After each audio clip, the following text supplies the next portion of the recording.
It's the 6th year since the collapse of human civilization. Humans are no longer at the top of the food chain but have become prey.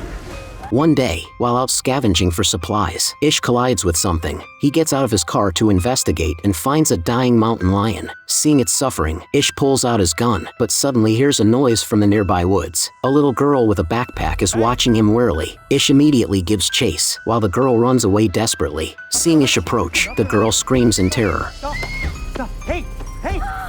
Ish quickly raises his hands to show he means no harm, explaining he only took out the gun to put the dying mountain lion out of its misery. He asks about the girl's parents, but she's too nervous to speak. Noticing how thin she is, Ish tells her he has apples in his car. The girl remains cautious, screaming whenever Ish gets close.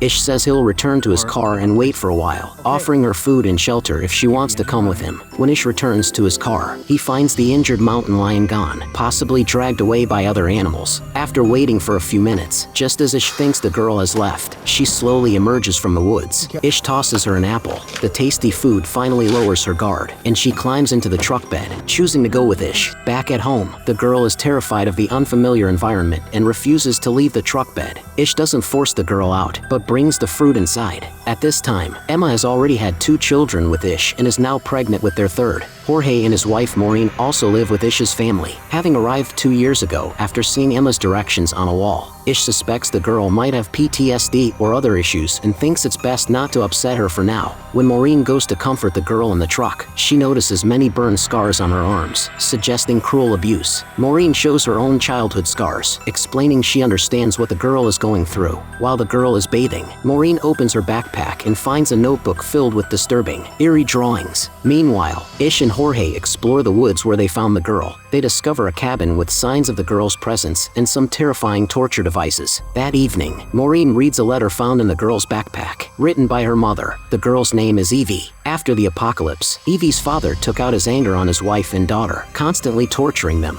Evie's mother, writing the letter while terminally ill, could no longer protect Evie and hoped whoever found the letter would take care of her. Months later, Ish and Emma's third child is born, named Joey. One day, the alarm system Ish set up outside is triggered. Awakened, Ish immediately tells Maureen to hide with the children while he, Emma, and Jorge grab weapons and head to the backyard, suspecting Evie's family might have found them. Emma spots a fleeing figure in the woods and is about to aim her gun when a woman emerges, also armed. She's followed by 2 companions. The man explains they're only trying to protect their child and mean no harm. A little boy runs out of the woods, confirming their story. Emma invites them inside. The woman introduces herself as Molly, a doctor. Jean is a somewhat famous singer, and Ezra is her husband and manager. The boy is their son, Rafe.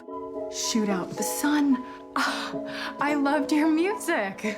Yeah, thanks. I had a ride, made a few records. Seems kind of absurd now. Molly met Ezra's family in Oregon before a plague outbreak forced them to flee. Ish remains cautious of these strangers, but kind-hearted Emma invites them to stay in the neighboring house. With 4 more people, their food and supplies are insufficient. The 6 adults, except for pregnant Emma, pair up to scavenge in town. Ish warns everyone to stay together and alert others if danger arises.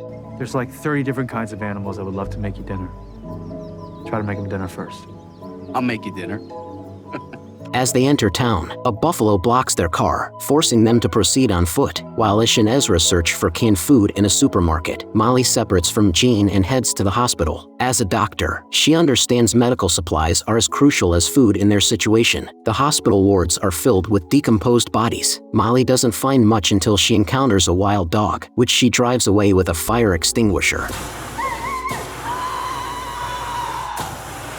She then discovers a locked door, breaks it open with the extinguisher, and finds a large cache of medicines. Ish is displeased when he learns Molly broke the rules by going off alone, but he's surprised by the amount of medicine she brings back. Molly explains that hospitals usually have 2 backup pharmacies known only to staff, to prevent addicts from robbing them. She feels her risk was worthwhile. They manage to return home before dark. Ezra finds a guitar for Jean, and they have a bonfire party. Jean's beautiful singing dispels their unease and fatigue. Ish gradually realizes his understanding of survival has been stubborn and biased, so he decides to try accepting more people to build a thriving survivor community. Time flies, and both the Ezras and Jorges have children, making their lives increasingly increasingly lively. Even the once reclusive Evie integrates into this big family. As the children grow, Ish starts taking them to the library to learn. After all, human revival depends not only on the continuation of life, but also on the inheritance of civilization. However, their life isn't entirely smooth. During a storm, Ish's beloved dog Lucky is killed by a falling tree. This saddens Ish for a long time, as Lucky had been his companion since the outbreak of the apocalypse, and he viewed him as family. One day, while Ish is out clearing his mind, he suddenly notices a mountain lion in the nearby bushes. Watching Joey at play, Ish rushes to protect his son, but is knocked down by the mountain lion. Clearly, he's no match for an adult mountain lion. Soon, Ish's body is covered in horrific bite wounds, and he's more terrified than he's ever been since the apocalypse. As the mountain lion drags Ish towards the woods, Evie, who has been unable to speak until now,